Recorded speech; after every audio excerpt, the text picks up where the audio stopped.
अरे गोरखपुर की आवाज नहीं है ये। इतनी आवाज इतनी जोर से बोलिए कि ये आवाज आपकी लखनऊ और दिल्ली तक पहुंचे। भारत माता की, भारत माता की, भारत माता की, वंदे वंदे वंदे। मंच पर उपस्थित भारतीय जनता पार्टी के प्रदेश के उपाध्यक्ष, विधान परिषद सदस्य डॉक्टर धर्मेंद्र सिंह जी, डुमरियागंज के लोकप्रिय सांसद और पाल समाज के अखिल भारतीय अध्यक्ष श्री जगदंबिका पाल जी,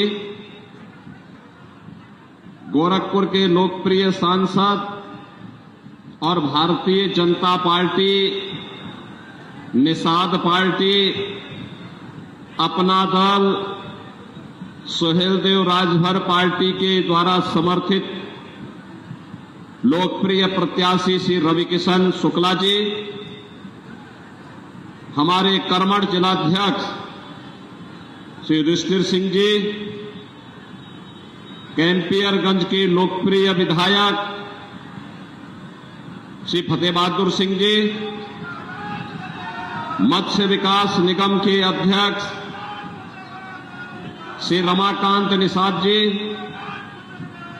क्षेत्रीय मंत्री श्री जनार्दन त्रिपाठी जी, विधानसभा के प्रभारी श्री अश्वनी त्रिपाठी जी, विधानसभा संयोजक शेषमणि त्रिपाठी जी, पूर्वांचल विकास बोर्ड के पदाधिकारी श्री विजय शंकर यादव जी,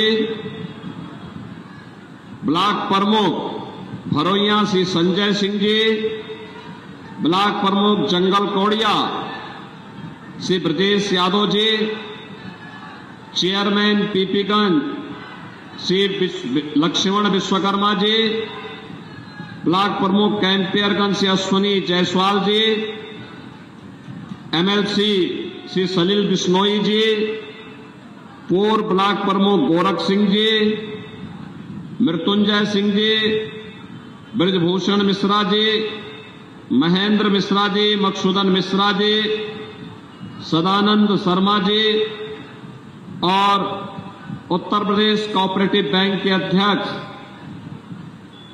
कैंपियरगंज क्षेत्र के हमारे बहुत वरिष्ठ नेता श्री जितेंद्र बहादुर सिंह जी, वैसे खसनी के नेता हैं, और मंच पर उपस्थित भारतीय जनता पार्टी और एनडीए के हमारे सभी पदाधिकारीगण और कैंपियरगंज के हमारे सभी सम्मानित ग्राम प्रधान, क्षेत्र पंचायत समिति के सदस्य, भारतीय जनता पार्टी हिंदुया बहानी के हमारे पदाधिकारीगण, व्यापार मंडल और विभिन्न संगठनों के हमारे पदाधिकारी और उपस्थित बहनों और भाइयों,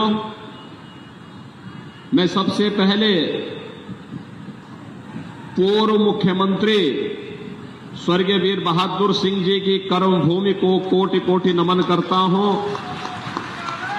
ये पीपीगंज एक जंक्शन है, एक तरफ पुरानी पनियरा और एक तरफ पुरानी मानीराम, यानी एक तरफ के प्रतिनिधि स्वर्गीय वीर बहादुर सिंह जी हुआ करते थे और एक ओर के प्रतिनिधि पूज्य महंत अवैधनाथ जी महाराज हुआ करते थे।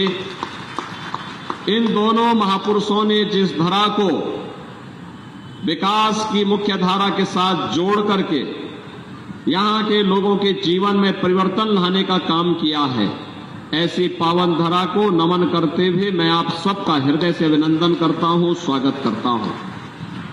बहनों और भाइयों, आप सब तो हमारे अपने परिवार के लोग हैं, इसलिए आपके साथ जब मैं आता हूं तो भाषण की इच्छा नहीं होती है, बल्कि एक भाव होता है, और भाव इस बात का कि जो संघर्ष आप लोगों ने किया है, विपरीत परिस्थितियों में काम किया है, आज कितना इस क्षेत्र में विकास कराया जा सके कि न केवल आपका बल्कि आपके आने वाली पीढ़ी का भविष्य बहुत उज्जवल हो सके। और इसीलिए हम लोग यहां पर चुनाव के दौरान भी आते हैं, चुनाव के इतर भी अन्य कार्यक्रम हम लोगों के बराबर यहां लगे रहते हैं। आज मुझे अच्छा लगता है जब यहां की सड़कें चौड़ी होती हुई दिखाई दे रही हैं। आज हमें अच्छा लगता है गांव-गांव की सड़कें जो 2017 के पहले खराब पड़ी हुई थी, आज वे सड़कें कोई 2 लेन की, कोई 4 लेन की हो गई। आज मुझे अच्छा लगता है जब यहां पे हर जगह डिग्री कॉलेज भी हैं, इंटर कॉलेज भी हैं, ITI भी हैं और स्टेडियम भी है। अच्छी सुविधा हर जगह उपलब्ध हो रही है। बाढ़ बचाव के लिए उत्तम व्यवस्था हुई है। और भी जो कुछ हो सकता है इन कार्यक्रमों को आगे बढ़ाने के लिए जब थोड़ा प्रयास होता है तो हम लोगों को बहुत अच्छा लगता है कि इसका लाभ हमारे कैंपियरगंज के लोगों को, इसका लाभ हमारे पिपराइच के लोगों को, इसका लाभ हमारे सहजनवा के लोगों को, इसका लाभ गोरखपुर वासियों को प्राप्त होना है। और इससे लोगों को ये लाभ होने जा रहा है, अच्छा लगता है। और इसीलिए आज मैं आया हूं आपके पास केवल उपस्थिति दर्ज कराने के लिए। मैं जानता हूं कि आप कमल चुनाव चिन्ह के बाद कोई गुंजाइश नहीं बचती है, उसके बाद आप चूंकि 5 बार तो आपने मुझे ही सांसद बनाया। इससे पहले पिछली बार 2019 में श्री रवि किशन को आपने सांसद बनाया और 2024 में मैं केवल औपचारिकता निर्वहन करने के लिए आया हूं। ये तो मैं जानता हूं कि आप रवि किशन को भारी बहुमत से विजयी बनाएंगे, लेकिन यह वर्ष विशेष है, हमारे लिए विशेष है। इसलिए विशेष है क्योंकि गोरखपुर से जो आंदोलन 1949 में प्रारंभ हुआ था, गोरखपुर से जो आंदोलन 1983 में प्रारंभ हुआ, 1986 में जब स्वर्गीय वीर बहादुर सिंह जी प्रदेश के मुख्यमंत्री थे, जब मंदिर का ताला खोला था, आज जब उस स्थान पर प्रभु श्री राम लला विराजमान हो गए हैं, तो तब होने वाले चुनाव में गोरखपुर में रिकॉर्ड वोट मिलने चाहिए, रिकॉर्ड वोट। उस रिकॉर्ड बनाने के लिए आज मैं कैंपियरगंज में आया हूं। बहनों और भाइयों, पूरे देश के अंदर जहां कहीं भी हम जाते हैं, अभी देखिए यहां के बाद मिर्जापुर में जाऊंगा, मिर्जापुर से फिर बिहार मुझे जाना है, परसों फिर मुझे हिमाचल प्रदेश और पंजाब जाना है। लेकिन मैं देखता हूं कहीं भी मैं जाता हूं, मैं जनता जनार्दन से पूछता हूं, जैसे आपकी बड़ी सभा लगी है ऐसी बड़ी सभा जनता जनार्दन के द्वारा हर जगह पूरे देश के अंदर ऐसे उत्साह देखने को मिलता है।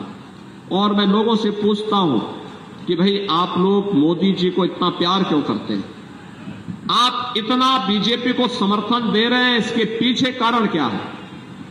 तो लोग एक ही बात कहते हैं, लोग कहते हैं कि जो राम को लाए हैं हम उनको, जो राम को लाए हैं हम उनको लाएंगे। और यही बात कहते हैं, एक ही बात कहते हैं कि राम भक्त ही राज करेगा दिल्ली के सिंहासन पर। बहनों और भाइयों, आप देख रहे होंगे समाजवादी पार्टी और कांग्रेस का चरित्र तो रामद्रोही है। कांग्रेस ने स्वर्गीय वीर बहादुर सिंह को मुख्यमंत्री पद से इसलिए हटाया था क्योंकि स्वर्गीय वीर बहादुर सिंह राम भक्त थे और उन्होंने अयोध्या में राम मंदिर का ताला खुलवाने में अपना योगदान दिया था, इसलिए उन्हें मुख्यमंत्री पद से हटा दिया था कांग्रेस ने। और फिर कांग्रेस ने युक्ति की कि हिंदू वहां पूजा न कर सके। बहनों और भाइयों, आज भी कांग्रेस और समाजवादी पार्टी वही स्वर बोल रही है।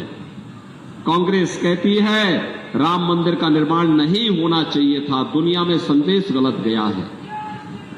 समाजवादी पार्टी कहती है राम मंदिर बेकार बना है।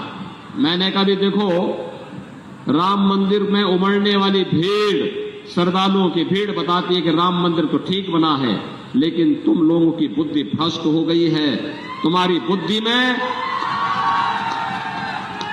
भूसा भर गया है, इसलिए तुम्हें राम मंदिर बेकार लगता है।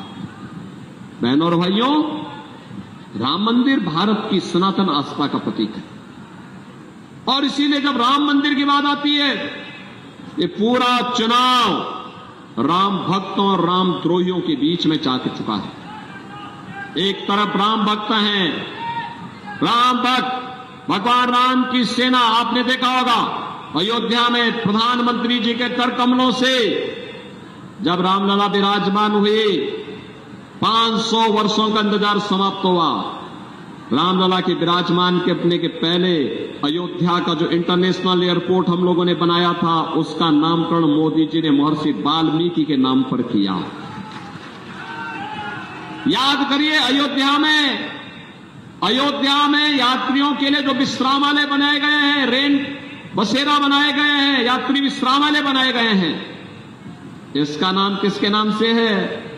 निषाद राज के नाम पर। निषाद राज के नाम पर भगवान राम और निषाद राज की मैत्री का संबंध अयोध्या से है। और साथ साथ हम लोगों ने प्रयागराज के पास भी निषाद राज का किला जिस स्थान पर है, भगवान राम और निषाद राज की 56 फुट ऊंची प्रतिमा को हम लोगों ने वहां पर स्थापित किया है और दोनों के मैत्री के संबंधों को जोड़ा है। मेरा मानना, कोई भी निषाद राज का भक्त रामद्रोही के साथ नहीं खड़ा हो सकता है, रामद्रोही के साथ नहीं खड़ा हो सकता है। राम भक्तों पर गोली चलाने वाले लोग आज आपके सामने तमाम प्रकार के इनके अपने आपकी आंखों में धूल झोंकने का प्रयास करेंगे, लेकिन बहनों और भाइयों, इस बहकावे में नहीं आना है। हमने ये काम किया है। अयोध्या में श्रद्धालुओं के लिए जो भोजनालय बनाए गए हैं, कैंपियरगंज से भी तो लोग गए थे दर्शन करने के लिए अयोध्या में। कितने लोग अयोध्या दर्शन करने के लिए गए थे? आप लोगों ने जितनी भी जगह आप लोगों ने जो वहां प्रसाद पाया था, वह प्रसाद जिस भोजनालय में बना था उसका नाम है सबरी भोजनालय। माता सबरी के जूठे बेर खा करके भगवान राम ने लंका पर चढ़ाई की तैयारी की थी। तो भगवान राम तो सबको अपनाने वाले हैं, लेकिन रामद्रोही कभी चैन से नहीं बैठ पाया है। कितना ही बड़ा क्यों ना हो, कितना ही बड़ा ताकत क्यों ना हो, उसकी दुर्गति और उसका पतन जरूर हुआ है। और इसीलिए मैं आपसे कहने के लिए आया हूं, ये चुनाव राम भक्तों और रामद्रोहियों के बीच में है। बहनों और भाइयों, राम भक्त देश के विकास के लिए कार्य कर रहे हैं, देश का सम्मान बढ़ा रहे हैं। हाईवे 2 लेन, 4 लेन, 6 लेन, 12 लेन के हाईवे ये राम भक्तों के द्वारा बनाया गया है। Medical college, AIIMS, IIT, IIM, हर घर नल की योजना, एयरपोर्ट का निर्माण और औद्योगिकीकरण का जो नया दौर शुरू हुआ है, ये राम भक्तों की देन है। हर घर नल के माध्यम से आपके घर में जो शुद्ध जल आने वाला है, राम भक्तों की देन है। गरीब को अन्न योजना, फ्री में अन्न की योजना, ये राम भक्तों की देन है। गरीब के लिए ये 5 लाख रुपए प्रतिवर्ष जो उपचार की सुविधा हो रही है, मुफ्त उपचार की सुविधा हो रही है, ये राम भक्तों की देन है। किसान को किसान सम्मान निधि, हर घर में शौचालय का निर्माण और हर घर में उज्ज्वला योजना का कनेक्शन। याद करिए ना, कांग्रेस के शासन में क्या होता था, समाजवादी पार्टी की सरकार में क्या होता था? पहले तो कनेक्शन नहीं मिल पाता था रसोई गैस का, और रसोई गैस का कनेक्शन ले लिया आपने, तो रसोई गैस का सिलेंडर भी धोखा कब देता था? जब पर्व और त्योहार के दिन या जिस दिन मेहमान घर में आए हुए हो। और बहनों और भाइयों, जैसे रसोई गैस का सिलेंडर हुआ समाप्त और व्यक्ति रसोई गैस लेने के लिए एजेंसी में जाता था, तो वहां रसोई गैस तो नहीं मिलती थी, लेकिन पुलिस का डंडा जरूर मिल जाता था। और फिर अगर आपको पुलिस का डंडा नहीं खाना था और खाली सिलेंडर लेके घर में आ गए, तो ये देखो, ये ब्रजेश यादव और इन लोगों के सिर पे जो टांके लगे हैं ना, ये सब उसी बेलना के हैं जो घर में बेलना से मार पड़ती थी। बहनों और भाइयों, ये हाल होता था। आज कम से कम 10 करोड़ लोगों को फ्री में कनेक्शन भी दिया है, और जितना रसोई गैस जलाना है, आपको रसोई गैस की कमी कहीं नहीं पड़ सकती है, यह राम भक्तों के कारण। बहनों और भाइयों, याद करिए, 4 करोड़ गरीबों के मकान बन गए हैं, और मोदी जी ने कहा है 70 वर्ष से ऊपर के प्रत्येक बुजुर्ग को 4 जून को जब फिर से राम भक्तों की सरकार बनेगी देश के अंदर, और फिर एक बार मोदी सरकार बनेगी, तो तब 70 वर्ष से ऊपर के प्रत्येक व्यक्ति को प्रतिवर्ष 5 लाख रुपए का आयुष्मान भारत का कार्ड उपलब्ध कराएंगे उपचार के लिए। जितने गरीब बचे हैं, जिनके पास अपना मकान नहीं है, उसको भी एक एक मकान देंगे। बहनों और भाइयों, एक तरफ राम भक्तों के द्वारा किया गया ये प्रयास, और दूसरी तरफ रामद्रोहियों के समय क्या होता था? समाजवादी पार्टी की सरकार प्रदेश में थी और केंद्र में कांग्रेस की सरकार थी। गरीब भूख से मरता था, किसान आत्महत्या करता था, नौजवान पलायन करता था, बेटी और व्यापारी सुरक्षित नहीं थी, गरीब को मकान नहीं मिलता था, पानी की कोई व्यवस्था नहीं थी, इंसेफ्लाइटिस जैसी बीमारी से मासूम तड़प तड़प करके दम तोड़ता था, और आतंकवादी घटनाएं होती थी। अयोध्या में राम मंदिर पे आतंकी हमला हुआ, तब समाजवादी पार्टी की सरकार थी। काशी में संकट मोचन मंदिर पर हमला हुआ, तब समाजवादी पार्टी की सरकार थी। दिल्ली, मुंबई, अहमदाबाद में आतंकी विस्फोट हुए, तब कांग्रेस की सरकार थी। लगातार ये घटनाएं घटित होती थी और हम संसद में इन मुद्दों को उठाते थे। तो बहनों और भाइयों, सरकार क्या कहती थी? कांग्रेस की सरकार कहती थी कि आतंकवादी तो सीमा पार के हैं, और आज मोदी जी के नेतृत्व में आतंकवाद और नक्सलवाद समाप्त। और अब तो अगर पटाखा भी जोर से फट जाए तो पाकिस्तान सफाई देता, कहता साहब मेरा हाथ नहीं है। ये ताकत है देश की। ये जो परिवर्तन हुआ है, ये परिवर्तन मोदी जी के कारण हुआ है। भारत का अगर सम्मान बढ़ा है, भारत सुरक्षित है, हम सुरक्षित हैं, आतंकवाद और नक्सलवाद समाप्त हुआ है, तो मोदी जी के कारण। और बहनों और भाइयों, मैं आपसे यही कहने के लिए आया हूं, एक तरफ मोदी जी के नेतृत्व में सुरक्षित भारत, सम्मान प्राप्त कर रहा भारत, आतंकवाद और नक्सलवाद से मुक्त भारत, विकास की नए नए प्रतिमान स्थापित करने वाला भारत, दुनिया की एक महाताकत के रूप में बढ़ता हुआ भारत है। और दूसरी तरफ भारत के खिलाफ षड्यंत्र करने वाले कांग्रेस और समाजवादी पार्टी का गठबंधन है। आप देख रहे होंगे इनका हाल क्या है। इनका घोषणा पत्र क्या कहता है? ये कहते हैं सत्ता में आएंगे तो पर्सनल लॉ लागू करेंगे। पर्सनल लॉ का मतलब जानते हैं आप? पर्सनल लॉ का मतलब तालिबानी शासन।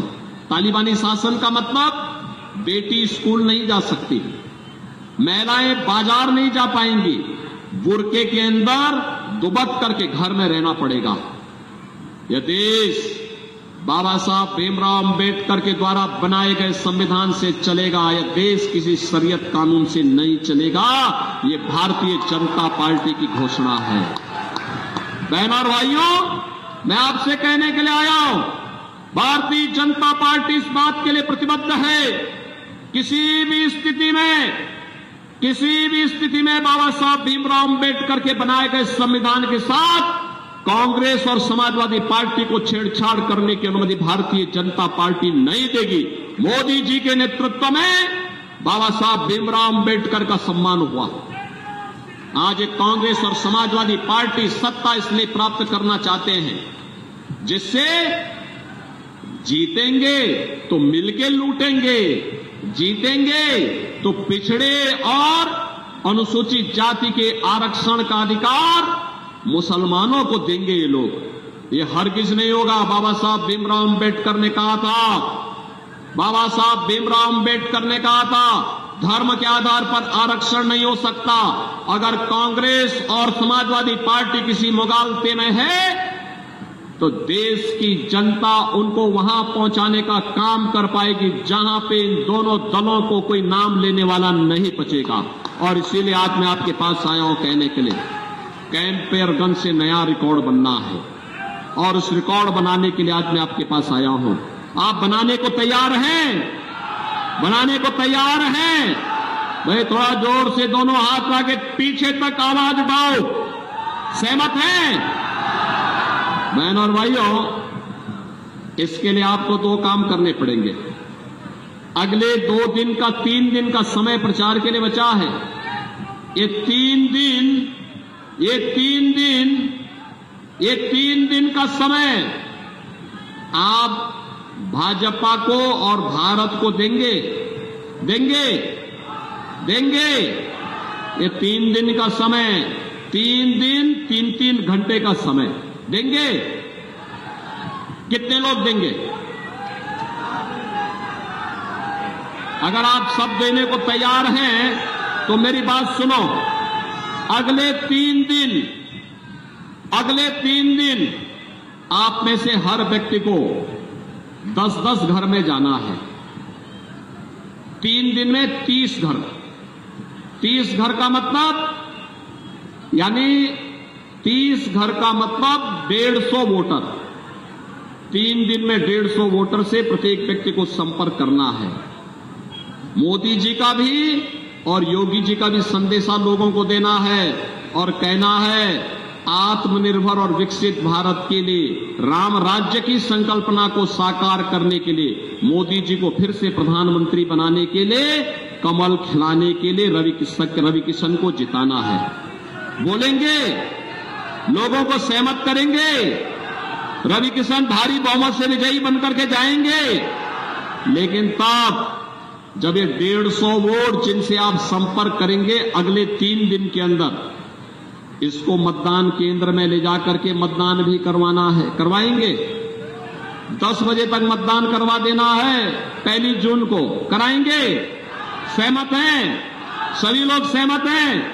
दोनों हाथ पाकर मेरे साथ बोलेंगे। दोनों हाथ पाकर मेरे साथ बोलेंगे, भारत माता की, भारत माता की, भारत माता की जय श्री राम, जय जय श्री राम। जिला अध्यक्ष के द्वारा आज श्याम देव निषाद जी को भारतीय जनता पार्टी में शामिल किया गया है। महाराज जी का आशीर्वचन उनको चाहिए।